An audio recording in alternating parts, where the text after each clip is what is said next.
ನೋಡಿ ಸ್ನೇಹಿತರೆ, ಇವತ್ತಿನ ವಿಷಯ ಬಂದ್ಬಿಟ್ಟು ಬೋಟಿ ಸಾರು ಮಾಡ್ಲಿಕ್ಕೋಸ್ಕರ ಬೋಟಿದ್ ರೋಸ್ಟ್ ಮಾಡ್ತಿದ್ದೀನಿ. ಅದಕ್ಕೆ ಬೋಟಿ ತೊಗೊಂಡಿದ್ದೀನಿ ನೋಡಿ.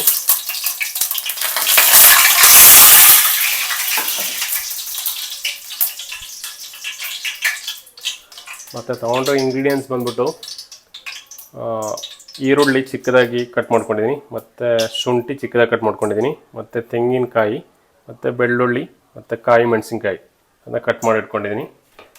ಮತ್ತೊಂದು 2 ಟೊಮೊಟೊ ಕೂಡ ತೊಗೊಂಡಿದ್ದೀನಿ. ಈಗ ಆಲ್ರೆಡಿ ಒಲೆಯಲ್ಲಿ ಎಣ್ಣೆ ಕಾಯ್ತಿದೆ. ಫಸ್ಟ್ ಹಾಕ್ಕೊಳ್ಬೇಕಾಗಿರೋದು ತೆಂಗಿನಕಾಯಿ. ಅದು ಸ್ವಲ್ಪ ನಾನು ಇದ್ರ ಕಲರು ಚೇಂಜ್ ಮಾಡ್ಕೋಬೇಕು, ಅದಕ್ಕೋಸ್ಕರ ತೆಂಗಿನಕಾಯಿ ಹಾಕ್ಕೊಳ್ತೀನಿ. ಹುರಿದ್ಬಿಟ್ಟು ತೆಂಗಿನಕಾಯಿನ ತೊಗೋಬೇಕು, ಅದಕ್ಕೋಸ್ಕರ ಥೋड़ा ಟೇಸ್ಟಿಯಾಗಿರುತ್ತೆ ರೋಸ್ಟು.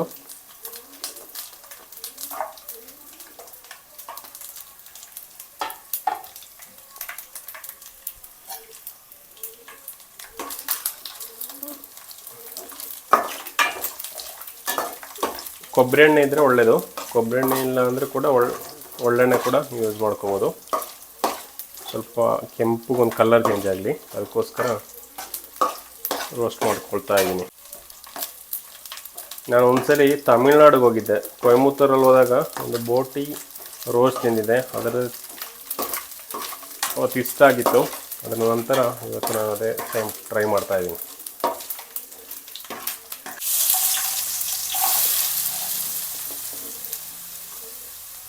ಮತ್ತು ಕರಿಬೇವು,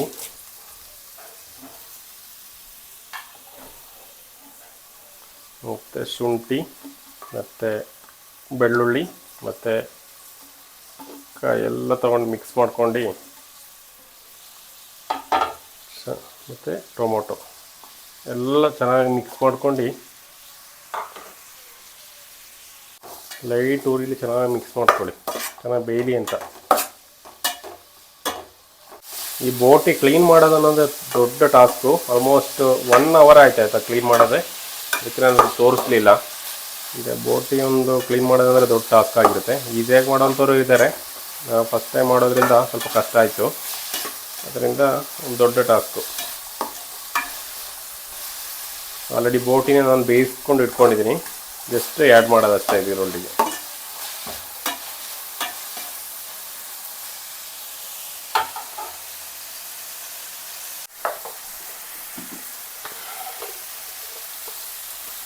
ಒಂದು ಸ್ಪೂನಷ್ಟು ಉಪ್ಪು ಹಾಕ್ಕೊಳ್ಳಿ. ಆಲ್ರೆಡಿ ನಾನು ಬೋಟಿ ಬೇಯಿಸ್ಬೇಕಾದ್ರೆ ಉಪ್ಪು ಹಾಕ್ಕೊಂಡಿದ್ದೆ, ಉಪ್ಪು ಮತ್ತು ಅರಿಶಿನ ಆಲ್ರೆಡಿ ಹಾಕ್ಕೊಂಡಿದ್ದೆ. ಮಸಾಲೆಗೋಸ್ಕರ ಮಾತ್ರ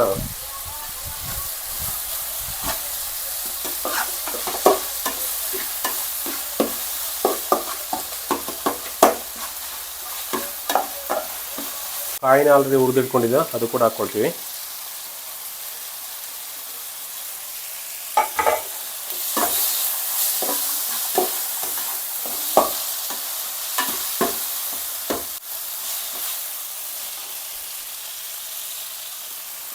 ಗರಂ ಮಸಾಲ ಹಾಕ್ಕೊಳ್ಳಿ, ಎಷ್ಟು ಬೇಕು ಅಷ್ಟು ಹಾಕ್ಕೊಳ್ಳಿ ಆಯಿತಾ. ಮತ್ತು ಮೀಟ್ ಮಸಾಲ,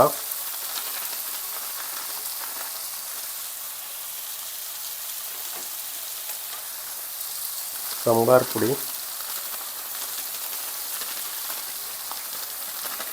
ಈಗ ಸ್ಪೂನ್ ಲೆಕ್ಕದಲ್ಲಿ ನಾವು ಹೇಳಲಿಕ್ಕಾಗಲ್ಲ. ನಿಮಗೆ ಯಾವ ಥರ ಅಂದರೆ ನಿಮ್ಗೆ ಯಾವ ಥರ ಇಷ್ಟ ಆಗುತ್ತೆ ಅಷ್ಟು ಹಾಕ್ಕೊಳ್ಳಿ. ಅಂದರೆ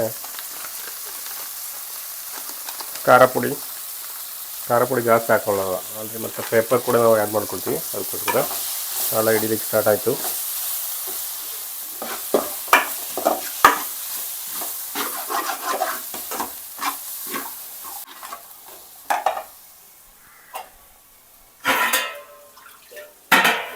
ಸ್ವಲ್ಪ ಬೇಯಲಿಕ್ಕೋಸ್ಕರ ಸ್ವಲ್ಪ ನೀರು ಹಾಕ್ಕೊಳ್ಳಿ.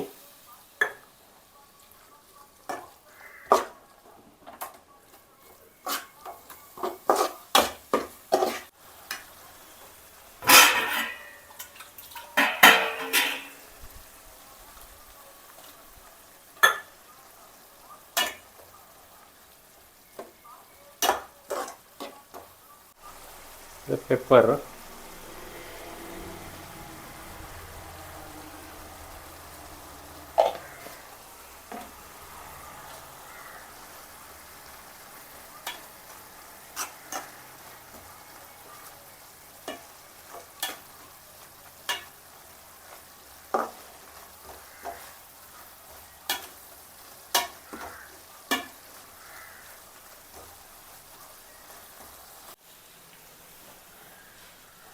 ನೋಡಿ ಈ ಥರ ಚೆನ್ನಾಗಿ ಬೆಂದಿದೆ. ಇದು ಮಸಾಲೆ ರೆಡಿಯಾಗಿದೆ.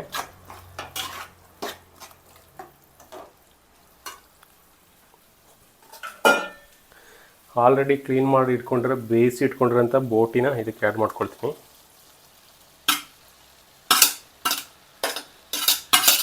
ಇದಂದರೆ ಬೋಟಿ ಅಂದಾಗ ನಿಮಗೆ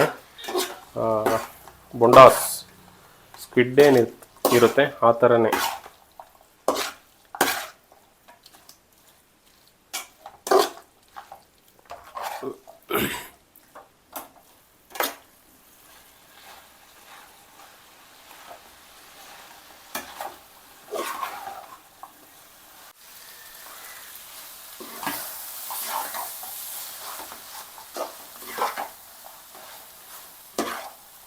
ನಿಮಗೇನಾದರೂ ಇದರಲ್ಲಿ ಕಮ್ಮಿ ಅನ್ನಿಸ್ತು ನೋಡ್ಕೋಬೇಕು. ಉಪ್ಪು, ಹುಳಿ ಮತ್ತು ಖಾರ ಏನಾದರೂ ಕಮ್ಮಿ ಆಗಿದ್ದರೆ ನೀವು ಆ್ಯಡ್ ಮಾಡ್ಕೊಂಡು ಹೋಗಬೇಕು.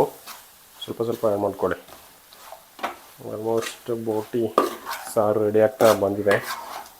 ಇದರ ನಂತರ ಈ ಥರ ಆಗಿದ ನಂತರ ನಿಮ್ಗೆ ಬೇಕಾದರೆ ಇದು ರೋಸ್ಟ್ ಮಾಡ್ಕೋಬೇಕಂದ್ರೆ ಒಗ್ಗರಣೆ ಮಾಡ್ಕೊಳ್ಳಿ. ಒಗ್ಗರಣೆ ಮಾಡಿಕೊಂಡು ರೋಸ್ಟ್ ಮಾಡ್ಕೊಂಡ್ರಾಯ್ತು. ಯಾವ ಥರ ಸ್ಕ್ವಿಡ್ ಸಾರು ಬರುತ್ತೆ ಅದೇ ಥರ ಆಗಿದೆ ನೋಡಿ.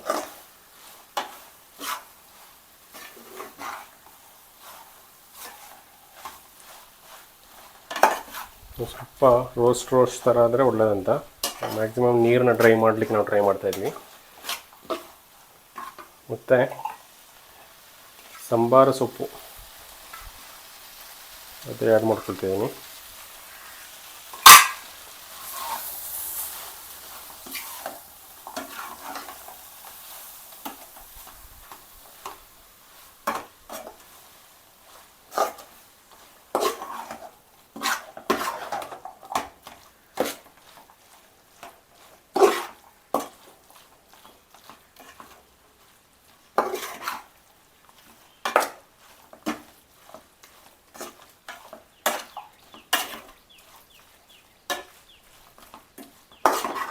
ಬೋಟಿ ರೋಸ್ಟ್ ಸೂಪರ್ ಆಗಿದೆ, ರೆಡಿಯಾಗಿದೆ.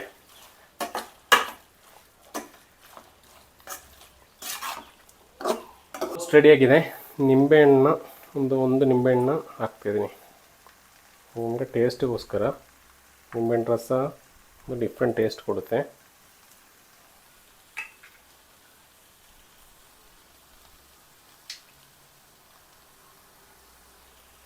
ನನ್ನ ಅಡುಗೆ ನೋಡಿದವರು ಟೇಸ್ಟ್ ನೋಡಿದವ್ರು ತುಂಬ ಜನ ಇದ್ದಾರೆ. ಅವರು ಕಾಮೆಂಟಲ್ಲಿ ತಿಳಿಸ್ಬೋದಾಯ್ತಾ. ಇದಕ್ಕಿಂತ ಮುಂಚೆ ಉಪ್ಪಿನಕಾಯಿ ಮಾಡಿಕೊಟ್ಟಿದ್ದೀನಿ, ಪಾನಿಪುರಿ, ನಾನು ವರ್ಕಿಂಗ್ ಪ್ಲೇಸಲ್ಲಿ ಪಾನಿಪುರಿ ಎಲ್ಲ ಮಾಡಿಕೊಟ್ಟಿದ್ದೀನಿ. ಅದರ ಟೇಸ್ಟ್ ನೋಡಿದವರು ಕಾಮೆಂಟಲ್ಲಿ ತಿಳಿಸಿರಿ ಯಾವ ಥರ ಅಡುಗೆ ಮಾಡ್ತೀನಿ, ಅದರಲ್ಲಿ ಏನು ನಿಮ್ಗೆ ಇಷ್ಟ ಆಯಿತು ನಾನು ಕೊಟ್ಟಿರೋ ಫುಡ್ಡಲ್ಲಿ ಅಂತ ನೀವು ಕಾಮೆಂಟಲ್ಲಿ ತಿಳಿಸ್ಬೋದು.